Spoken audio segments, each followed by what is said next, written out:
equal to Shakyamuni, but we don't pay attention to them anymore. Our karmic connection with them is already ended.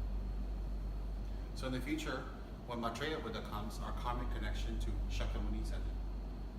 It means it's not as effective. For us, not because of Buddha, because of our karma. Okay? Your grandmother, her grandmother is very important to you. Without them, you wouldn't be here. But they're not as important to you as your mother. You don't have a strong affinity. If I tell you your grandmother's grandmother, 4 grandmothers ago, tell me about them, you don't know anything already. Right? But if I say, tell me about your mother, you can tell me. But is your mother more important than your grandmother, grandmother, grandmother, grandmother? Are they more important than your mother? But they're not karmically connected with you much anymore. It's distant. Then 10 grandmothers later, you won't even know who she is anymore. Correct? So same thing. The previous Buddha, number 3, number 4, number 2, number 1, already nearly forgotten. But the current one is Shakyamuni. So similarly with high-level protectors, some can take trance because they have a very strong connection to us. They can speak. Some cannot because the connection is not so strong anymore. Doji Shuden is one of the ones that has a strong connection. Hence, I always say that Doji Shuden is a world peace Buddha whose time has come. I always say that. What does that mean? It means our karmic connection is very strong with him. Hence, he can take trance, and he took trance in Wisdom Hall.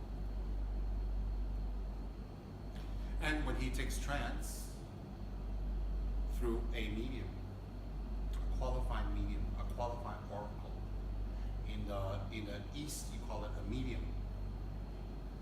in the West you call it oracle.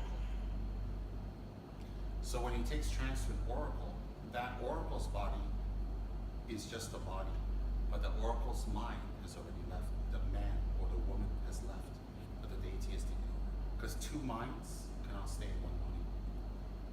And it's some kind of universal law. So 2 minds cannot stay in one body. It's either your mind or somebody else's. Just like you see a lot of cases of possessions. People get possessed of evil spirits, don't they? When they take possession, when they have possession of evil spirits talk, they slap people, they yell, they break things, they move things. It's not that person. It's an evil spirit.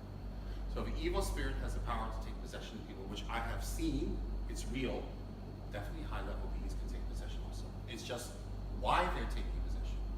Evil beings take possession of people to harm. Higher level beings take possession because you don't have the karma to see them, so they appear on your level to talk to you. You don't have the karma to see them, to talk to them. So they come down to your level and talk to you through a human. Okay, that's why we have oracles. And the oracles take a lot of training.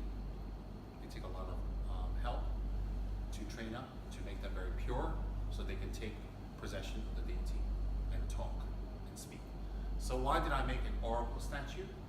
Because when we make offerings, when we make offerings of kata or pray in front of oracle statue, it makes us closer to Doji Shuden because he's already in oracle to speak to us. So it creates the karma in the future. We will always be able to speak to Doji Shuden and communicate with him because this denotes closeness. Understand? It denotes closeness. Because in his normal form, as a bodhisattva, as a Buddha, you cannot see him, you cannot hear him, you cannot speak to him, you don't have the eye. But when he enters the oracle, a man, you could see, you could hear. Well, you can hear, you can talk. So when we make an oracle statue and Doji Shuden enters and we speak, we can get advice directly to help us in our lives. So that event of Doji Shuden taking trance of an oracle, we make into a statue. So when we worship the statue, it means bringing us closer to Doji Shuden.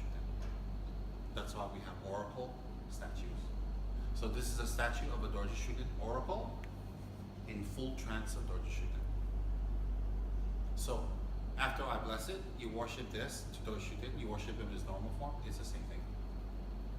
Everybody understand that?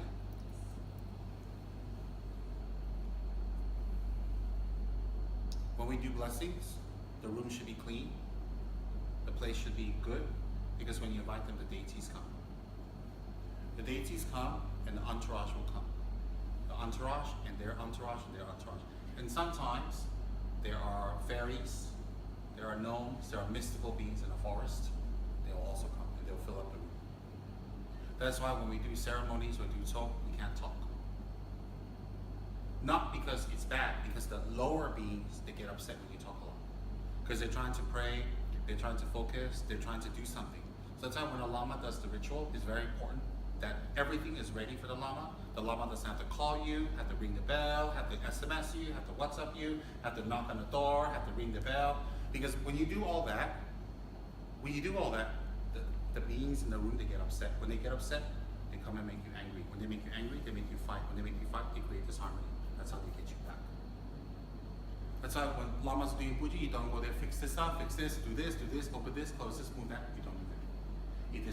It doesn't disturb Doji Shuden, it doesn't disturb his entourage, it disturbs the other beings who come. And if you notice when Doji Shuden takes trance of our oracle, sometimes he has a cup and he's drinking the tea, and sometimes he pours it on the ground. Have you guys seen? Why does he pour it? Because there are beings there drinking it, he's giving it to them. They're all around. If you have the third eye, you'll see them.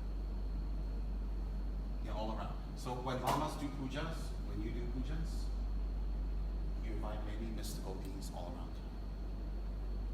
Some of the beings are low level, some of the beings are evil, some of the beings are harmful, some of the beings are neutral, some are high level, some are medium level, they're different levels. But when you do the pujas, they're attracted, they come and they see.